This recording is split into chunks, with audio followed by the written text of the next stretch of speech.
वासियों, आज हम एक मुद्दे पे हम यहाँ पर आए हुए हैं जिसके बारे में हम आपको रूबरू कराने के लिए जा रहे हैं।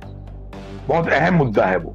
Royal Army the Justice Foundation, all India president Shri KC. Beniwal ji हमारे साथ जुड़ रहे हैं। जो आपने रॉयल द जस्टिस फाउंडेशन का निर्माण किया वो किस लिए और क्या वजह रही जो उसको आपने शुरुआत और अच्छे ढंग से इसको लेके आ रहे हो।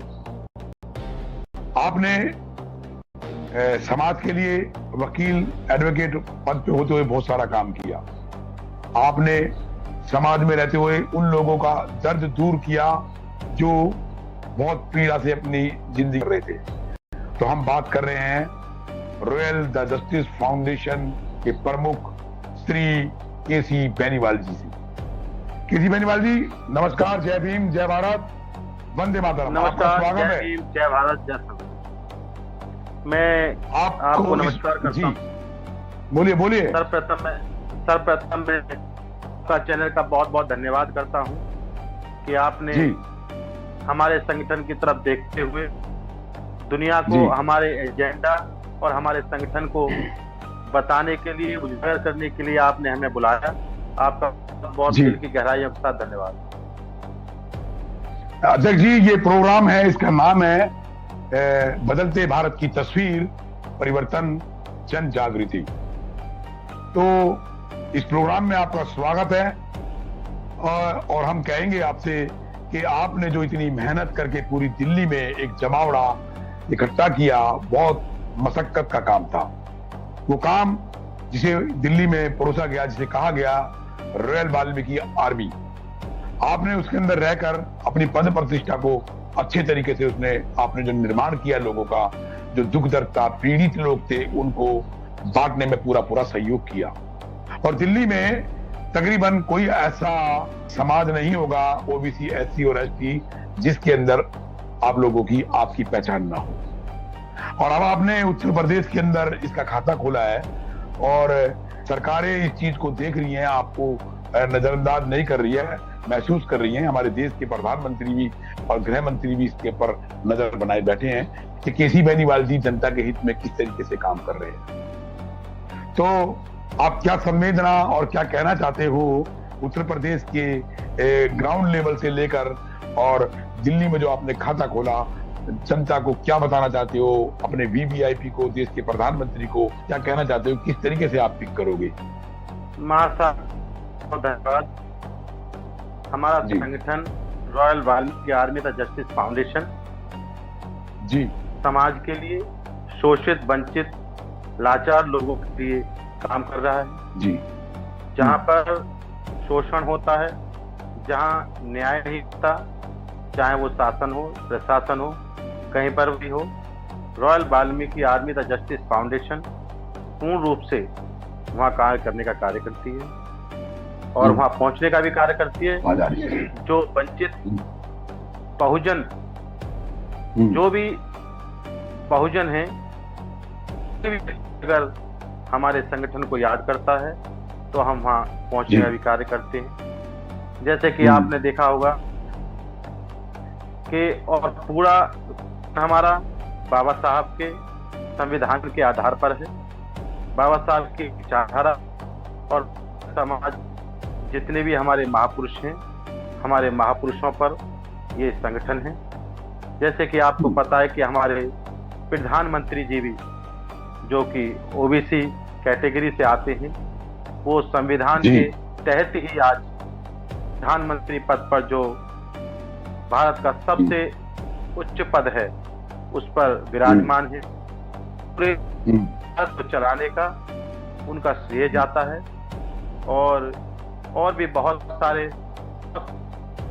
ऐसे हैं जो कि दलितों को भी, दलित समाज में, बहुजन समाज में बहुत सारी ऐसी उदाहरण हैं जो कि आप तो दिन भी छोटा पड़ जाए। देखिए, मैं आपसे एक बात और कहना चाहता हूं अध्यक्ष जी। आपने रॉयल द जस्टिस फाउंडेशन का निर्माण किया, उसके अंदर उत्तर प्रदेश में बहुत सारा आपने काम किया, अभी भी कर ही रहे हो। इसके अंदर इंस्पेक्शन मीडिया की ग्रुप की टीम को भी आपने नवाजा, पद प्रतिष्ठा से भी नवाजा, और वहां पर हमने जब देखा कि किस तरीके से वहां पर पुलिस प्रशासन अपना काम कर रहा है। अब प्रशासन में बैठे ये अधिकारी अगर जनता के दुख सुख को नहीं बांटेंगे, जो संविधान के तहत काम चल रहा है उसके तहत काम नहीं करेंगे तो कैसे होगा। आपने हमें रूबरू कराया, आपने उनके ऊपर एक्शन लिया और उन पीड़ित लोगों को मतलब एक रिलैक्स मिला, महसूस किया उन्होंने कि कोई हमारा है। ये कोई हमारे है का जो शब्द है ये बहुत बड़ा शब्द है। आप एक एडवोकेट हो, वकील हो, आपने उनको संज्ञान में लिया और प्रत्यक्ष गढ़ की जो ये घटना घटी थी उसके अंदर आपने उनको मतलब रिलीफ भी दिलवाया। लेकिन प्रशासन अपनी जगह से हिल के राजी नहीं है, और बात एक स्टेट की या एक जगह की, एक खाने की नहीं है। पूरे भारत के अंदर इस तरीके से शोषण दिया जा रहा है दलित लोगों को, उसके लिए आपका क्या कहना है? कैसे मतलब आप इसको मतलब पिक कर रहे हो, और आगे आपकी कार्रवाई क्या है? किस तरीके से आप इसको मतलब इस ये जो चल रहा है मामला, उत्पीड़ना देना है ना, किसी जाति, ऊंची और नीची जाति के लोगों का ये मतभेद जो कब खत्म होगा, इसके बारे में आप क्या कह रहे हैं? मार साहब, मैं आपको बता दूं, मैं इस संगठन में जो हम प्रशासन और दलितों को, बहुजन समाज को जो न्याय दिलाने का कार्य कर रहे हैं, संगठन को मैं 2 से 3 साल होने को जा रहे हैं और हर क्षेत्र में हमने कार्य किया। आप देख सकते हैं कि बहुजनों पर, दलितों पर किस तरीके से अत्याचार हो रहे हैं। जब भारत के सबसे उच्च अधिकारी CGI, chief justice of India पर जूते फेंके जा सकते हैं, तो ये जातिगत मानसिकता वाले लोग भी हैं।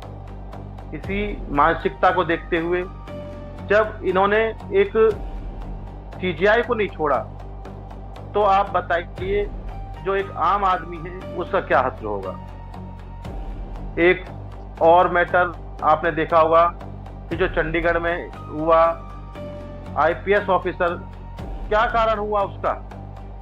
उन्हें क्या उनके साथ में ऐसी दरिद्रता हुई, उनको क्या शोषण ऐसा हुआ, क्या उनको ऐसी क्या उनके साथ ऐसी क्या घटना घटी कि उन्हें आत्महत्या करने पर मजबूर किया गया? केवल शोषण। वो केवल जातिगत मानसिकता वाले लोगों ने उन पर अत्याचार किया, इसीलिए उन पर किया गया। इसी चीज को दूर करने के लिए हमारे समाज में बहुत सारे दलित समाज, बहुजन समाज बहुत भारी संख्या में है जहां पर उन पर अत्याचार होते हैं। वो लोग अपने हक अधिकार के लिए पूर्ण रूप से बोल भी नहीं सकते। क्यों? क्योंकि उनकी जनसंख्या कम होने के कारण, उनको शिक्षा का अभाव होने के कारण। यही कार्य रॉयल आर्मी रजिस्ट्रेशन करती। जो व्यक्ति शिक्षित नहीं है, शिक्षा की तरफ जोर देगी। जो व्यक्ति अकेला व्यक्ति रहता है, चाहे वो एक गांव में हो चाहे कॉलोनी में हो, अगर शोषण होगा तो वहां रॉयल आर्मी जस्टिस फाउंडेशन पहुंचने का भी कार्य करेगी और उसको ये विश्वास भी दिलाएगी कि वो अकेला व्यक्ति नहीं है, उसके साथ में उसका एक परिवार है जिसे रॉयल आर्मी जस्टिस फाउंडेशन कहते हैं। रॉयल आर्मी एक ऐसी जो शोषित, वंचित, दलित लोगों को दिलाने का काम करेगी। इसीलिए इसके साथ में रॉयल आर्मी जस्टिस फाउंडेशन इसका नाम रखा गया, ताकि कोई भी व्यक्ति अपने आप को शोषित या वंचित महसूस ना करे कि उसको न्याय नहीं मिल रहा।